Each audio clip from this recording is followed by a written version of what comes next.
Very well, thank you for having kept with us. And in case you just joined in, you're watching SMB, and this is Smart 24 TV, and we are talking about entrepreneurship, motivation and inspirations, which comes with, of course, management. And I've got an expert for you in that. And in case you have missed our prior conversation, you can surely go to Smart 24 TV social media platforms, get to have comments there, as well as follow the conversation that you have missed. Here is Dr. Barbara Biondo, who is our CEO Victoria Schools, but not that exactly for today. Here is to talk about entrepreneurship, and she is the chairperson, Uganda Entrepreneurship Women Entrepreneurship Association. Am I right? I stand to be Uganda corrected. Women Entrepreneurs Association. Yes. And now people have got challenges. There are those who are enterprising already. They do not know even where to begin marketing from. Some of them, someone was sharing with me how they do not even know to find even their passion. When you were telling us, to begin with what we love. Some people do not know, what do I even love? People have got mixed feelings. If you could share with us on, let's address the challenges of marketing, reaching out the market, as well as really finding out what we love. How do I love this? So that we solve this challenge of copying and pasting in businesses. You find the whole line has got electronic sellers. The whole line has got, people selling juice or selling, it's a boutique. Please. Thank you so much, Rita. One thing I believe is what you love to do, you will volunteer to do. I remember I started volunteering to be a Sunday school teacher when I ceased being a Sunday school participant myself. When they told me, no, you have now grown, go. I felt I needed to still care about children. So I kept volunteering. You have volunteered before? Yes, I had volunteered before. Even the time when I was beginning Victorious, I was volunteering. At that time it was KPC Church, now it's Watoto. I was a Sunday school teacher there. So it was very easy for me to relate with the parents who were bringing children, who knew about Auntie Barbara in their homes. Because the children would say, Auntie Barbara said this, Auntie Barbara. So for me talking to them as they pick their children, I would tell them, by the way, I have opened a kindergarten in such a place, you can bring them. It was very easy for them to relate with me.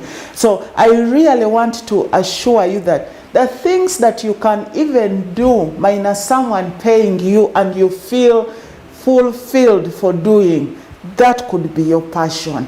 Try it out. Go and do. I have a girl who once told me, I really love children. I want you to mentor me.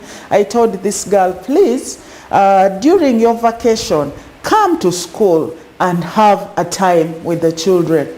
After a week, I didn't see her back again. I discovered she is just a promoter for children, but not the implementer. Because we have people in advocacy, maybe she would be someone great to do the advocacy for children, but not the one relating with children. Because for her, she saw like children were really annoying her, the things they were doing, she couldn't really contain what was happening in there. So it's very, very good for you to try out what you think you love to do. Do it. Go and help out with people who are doing it. So can I be enterprising in services? Because, economies, or we run in production and service, service delivery production. Yes. So how can I find myself enterprising in service delivery? You go and volunteer. As you're volunteering, you're understanding that service well, that now you can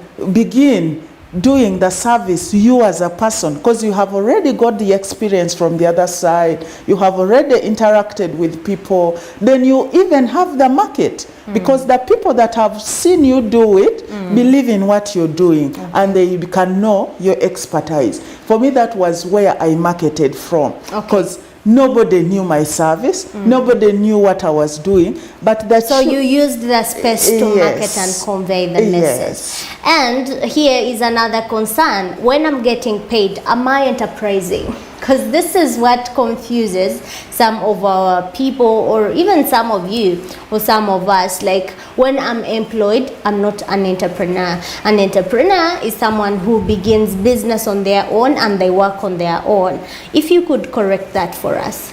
Yes, why I am saying that you are not an entrepreneur there, because you are not basically a decision maker in that industry, in that production that you are doing, but you are supporting a service or production. So when you are supporting, you are a technical person, or you are a consultant in that area. But the real person who is sitting and 24/7, they are thinking through this, they are looking at what is going on, how they can make it better. Now there is no income coming in, what can I do? That is the enterprising person. Okay, Yes. and now we get that. Now, if you could share with us, what are some of the predators of success? You have at least shared with us, and how we have marketed. Now we have gone out. At least we know how we can reach out, and there are very many different marketing strategies. At least if you have been following SMB, we bring out tips on how you can market, on how businesses can surely thrive. You should go surely visit one of our the websites there and check out what you could have missed. We may not discover or share on all tips of, enterprising, selling products or selling services, but at least one of the major ones is marketing, and she has shared on how you can market. If you could tell us predators of success, how do I know that, yes, Rita, I have started, I think I'm enterprising now? How can I tell? Thank you so much. The first step to success is for you to sit back and plan and say, this is what I want to do. Like the example I have given, I want to start a school, and the school begins. That is success, because whatever you have been thinking through, your ideas, whatever you have been dreaming, now you have put it to work. So that is the first step of success. Then the second one is, what do you want to achieve? I know of an entrepreneur in this country who began, I think in the early 80s, a kindergarten, and defined herself and said, I will never go beyond 30 children. I will always have maximum of 30. And that is what she has done, and that is her business model. 30 children? Yes, 30 children. From 80s? Yes. Every time, whether it feels people want to come, say no. I want 30 children. So for her, she's successful, because that is what she has defined. So what have you defined? Have you looked at beginning, and you're looking at being in every supermarket, your product being in every supermarket? What have you defined? So you go and look at what you have defined, and that will also give you indicators of success to what you have. So you're speaking about the sustainability plan or target plan. There are two things there. Sustainability, because this person started in the 80s and up to now, they are still ongoing. That is sustainability. But also on numbers. What is the number that you wanted to have? The person looked at 30. There are people who look at 10,000. There are those who look at being in Uganda, being in East Africa, being in Africa, globally. All those are indicators. That's why I'm going back to ask you, what did you define? Where? Because each business has a vision. What is your vision? Are you living out your vision? Are you living out your mission? Some SMEs, doctor, they start and tend like, you know what, when I thrive, I will develop the vision or mission. Like when I've got something there to talk about with my friends, that's when maybe I will develop something.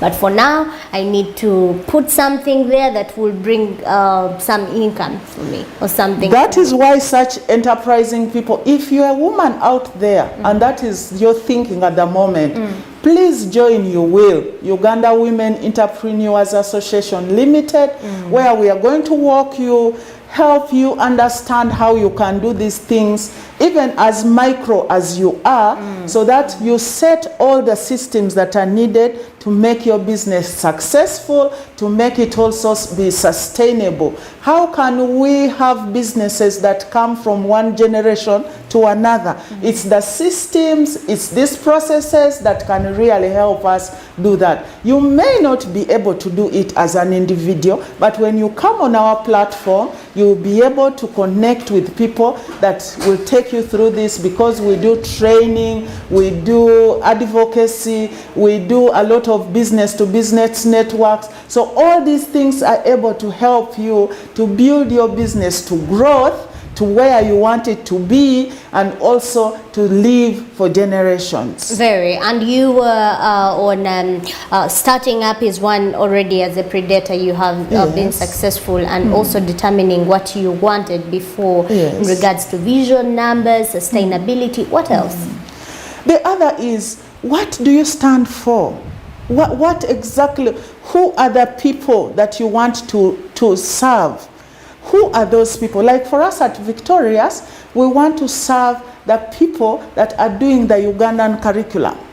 There are people who are doing the British, the American, all these sorts of curricula. But for us, our segment market are the ones who are doing the Ugandan curriculum. So also defining your market and getting to them, then that will be successful. Other than today you are doing the British curriculum, tomorrow again you're doing the Ugandan, you find that you haven't adopting to what's happening, adopting to the trend, adopting to the fashion, because we believe, we tend to believe, some friends have shared, and I've seen it, because these are things we have to interact with every day, so that we even ourselves enlarge our brain, as well as, you know, finding out how to help out people.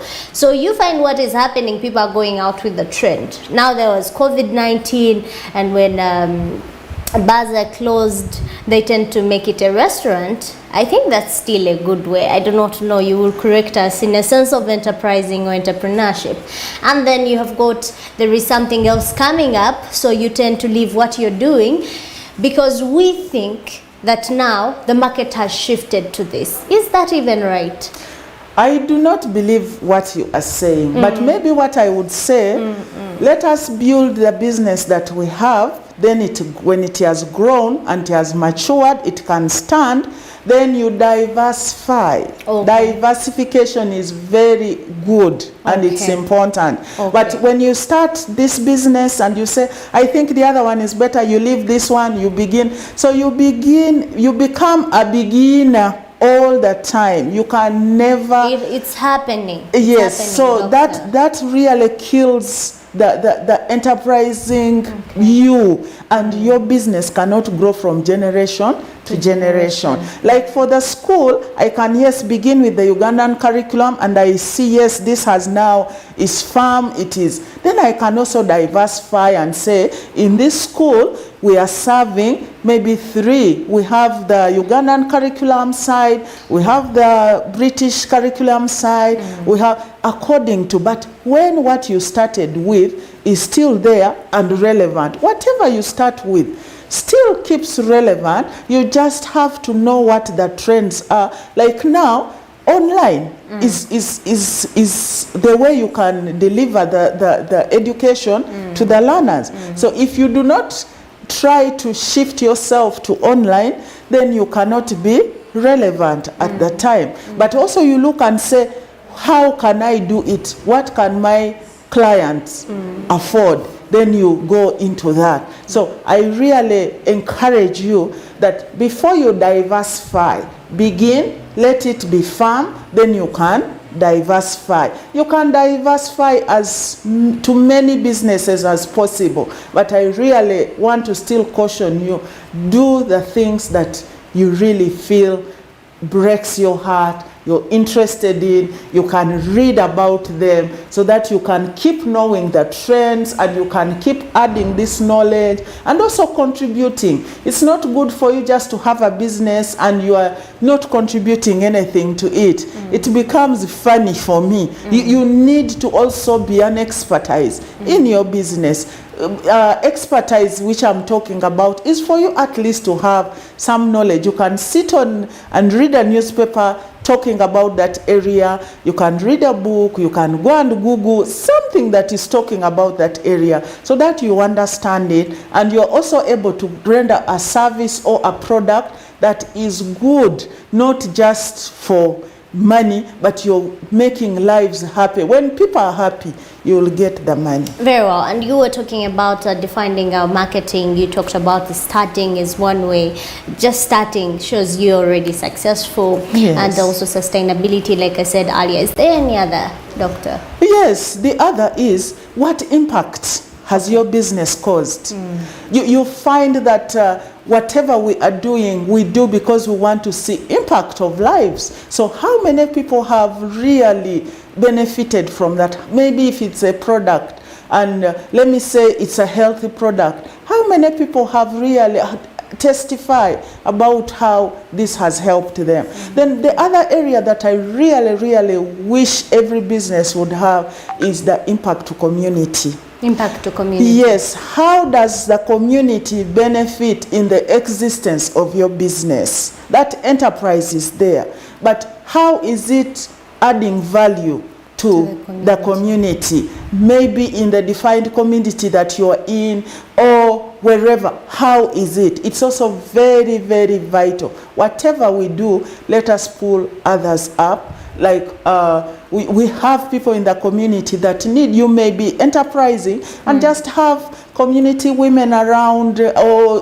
whatever, and you begin teaching them how to manage their books, how to save, so in future you'll see that there is an impact. People have learned how to save, people have learned how to run their businesses better, and that is attested because they will tell you, maybe I have been in this business now for 2 years, 3, and I'm steadily growing and I am able to look after my family, which I used not to do before. I used not to realize that this money can work. So what impact have you caused in especially your community? Okay. And are they those? Is there any other? Or the other that I could talk about is how many people have you caused to love what you're doing? How many teachers? Is that my responsibility as well as an enterprising person? It is not your responsibility, but we move from generation to generation. Okay. If Victorious has made many people believe that they can begin a school and run it, maybe as women, because when Victorious was beginning, I was a girl, a young girl, and very many people thought it will not work. So I have now made a statement that a young girl can begin, a young woman can begin and stay on. Now Victorious is 22 years old. So how many people look up to it and can grow? That is a great success, that you are able to have others say, if Victorious began at this level, I can, and I will be able to reach that level. If you are a business that someone sits and say, I want to grow my business to this level, you are now a role model. It is also success, because you may not even know them, but because of what you are doing and they are following and learning from you, you're making them impact other lives, and the country becomes happy because things are happening in the country and in the communities because of what you are doing. So that is another success. And even you yourself, you look up and you look at yourself and see where I began and where you are. And you feel self-satisfactory. Yes. And then there is competition. Myself, I am worried. Don't laugh at me. Maybe you could be one of the reasons why I am like that or that way, but also you could be one of them actually around competition. I find competition one of the limiting agencies actually on limiting entrepreneurs starting or people to start honestly, because you look and say, okay, how am I going to beat up all that is happening? How am I going to be very competitive and thrive? And you look at yourself, you define 30 years, maybe these people are already there, something is already happening, and you tend to feel that my market is already taken up by someone else. I mean, how can you address that perspective, or how can you help us? Thank you, Rita. To the entrepreneurs or the ones that are aspiring to be, who are listening to me, this morning I want to speak to you. Never fear competition. Why? A person will walk to your enterprise. A person will want your product because of maybe your DNA is really what makes the person wish to be with you. We have so many schools in Uganda, thousands and thousands of schools. But the thing that makes the ones that walk to us is, I want a God-fearing institution where my child is going to be taught the love for God, which may not be in another school. Every school has the reason of existence and what they really want to confront out there. So that is the thing that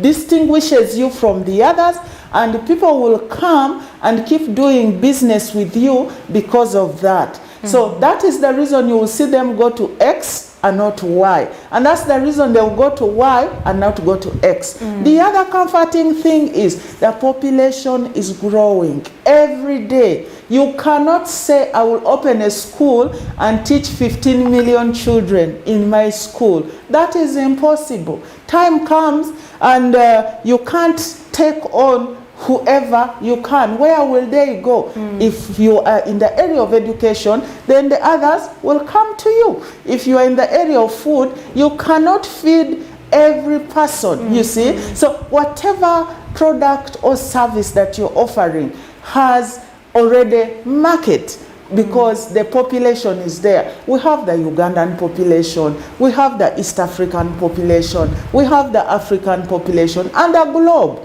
So we cannot exhaust the market. What really is the problem is the quality of our service, the quality of our products. That is something that we have to work on and continue. Let us be known that for when we promise, that is what we do for generations. Sometimes you may find something on the shelf and it's just beginning and it's so good and people run and pick it. After some time you go back, you're picking and it is totally different. Can we learn to be the people of our word? Whatever you promise to do, deliver it, be that person, year in, year out. You will never lack clients. So I really want to address this issue and say competition is good. It's very good because it makes us have standards. It makes us have quality. So when we have quality, our products, our service will always be sought for and will always keep in business. That's why you start from 1 year, you find that you're 3 years, 7 years, 20 years, and you will start being referred to since 19 this because you have been very, very articulate in what you are providing. At least I get that. Now I've got my confidence around competition, and I hope you have as well. And now I have to let you go. If you could submit your last take-ups from this conversation, and then I'll let you go, Doctor. Thank you so much, Rita. I really want to thank you who has taken time to listen to me this morning. I want to encourage you that being an entrepreneur is not something that you're just going to sit back and see money come. Please, it is a journey of hard work. It is a journey of research. It's a journey of innovation. And each time you think it's impossible, ask yourself, how about the ones that have made it? what do they eat? And they Ugandans like me, don't we eat the same food? That should always encourage you that you can even do much more better. Analyze what we have done, where we have failed, where we have not done well. Come and do better, then you will thrive and become successful and be a great, great contributor to this country, to the people, to the nation, to you yourself. When you provide something and people are happy, the first happiest person is you yourself. Thank you for listening to me this morning. May God bless you all. Bless you too, Doctor. Thank you for honoring our invitation around here. And we were speaking, talking, discussing, and we also welcome your comments that you have shared. Sorry, I'm not going to share any, but in case you just joined, you can surely go and check out what we have shared all along that you have not been with us. SMB continues. Coming up is Jerome Paul Sonko with sport, and we were discussing entrepreneurship in regards to managing it, inspirations towards it, and motivating ourselves on it. I'm Rita Cavaniero. We return shortly.